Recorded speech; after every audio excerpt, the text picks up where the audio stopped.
Greetings, my name is Luke Savary, and today we're here to look at the terminal branches of the brachial plexus and also do some practical tests for integrity. First of all, what is the brachial plexus?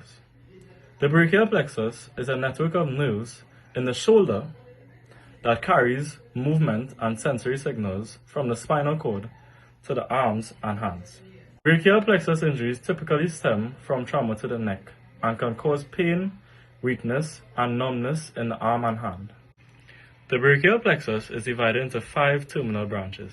The 5 terminal branches of the brachial plexus are musculocutaneous, median, ulnar, axillary, and radial nerves. The musculocutaneous nerve is a large branch of the brachial plexus. Do you know why it is called the musculocutaneous nerve? It is called the musculocutaneous nerve as it supplies the muscles of the front of the arm and skin of the lateral side of the forearm. The musculocutaneous nerve is a terminal branch of the lateral cord of the brachial plexus. The median nerve is a sensory and motor nerve of the arm, or upper limb. It arises from the lateral and medial cords of the brachial plexus, originating in the spinal cord and runs through the anterior portion of the arm and forearm before finishing its path at the hand and fingers. The ulnar nerve is one of the 3 main nerves in the arm. It travels from the neck down into the hand and can be constricted in several places along the way, such as beneath the collarbone or at the wrist. The axillar nerve is formed within the axillary area of the upper limb. It is a direct continuation of the posterior cord from the brachial plexus and therefore contains fibers from C5 and C6 nerve roots. The radial nerve helps the movement of the elbow, wrist, hand, and fingers. It runs down from the back of the arm from the armpit to the hand. The radial nerve is part of the peripheral nervous system. And what does the peripheral nervous system do? The peripheral nervous system sends signals from the brain to the arms and fingers, lower limbs, skin, and internal organs. Okay, so we're about to do the musculocutaneous nerve test. As you can see, the patient is lying supine, an angle off the table, so that the side that is being treated is hanging off the table. The first thing that you need to do is flex the thumb and make a light fist. Ulnar deviate the wrist and then extend the elbow.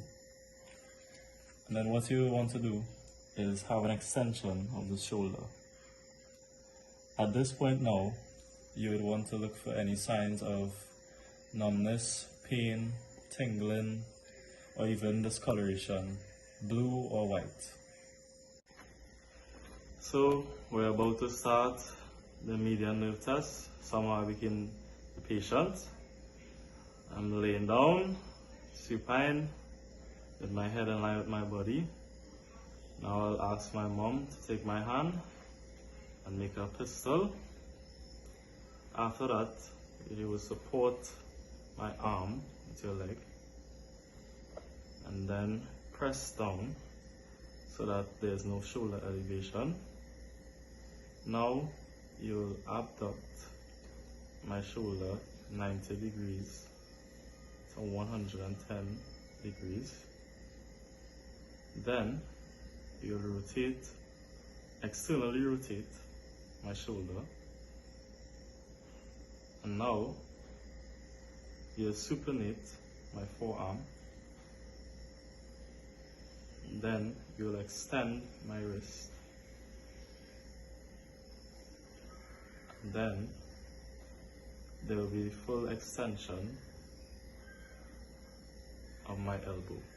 Then the patient would be asked to turn their head to fully stretch the median nerve, and if this elicits pain, I'll be asked to turn back my head, and if the pain becomes less or goes away, then this is nerve pain.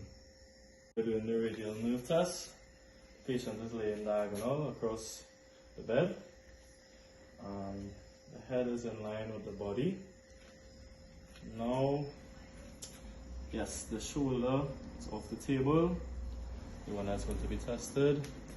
shall now take my outer hand, grab the elbow, and take my hand, wrap it around the hand and fingers, and now I'll depress the shoulder, and then I will extend the elbow and internally rotate the shoulder, then flex the wrist and fingers.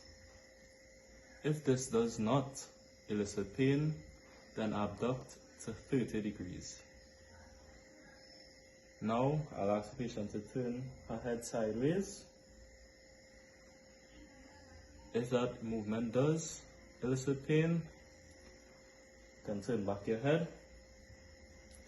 If the pain becomes less or goes away when the head is turned back, the pain is moved.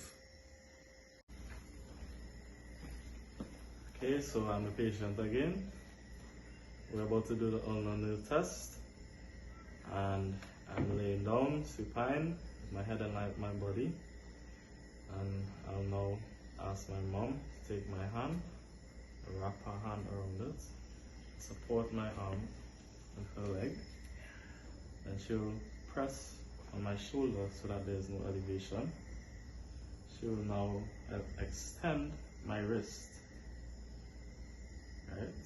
And now you pronate, right?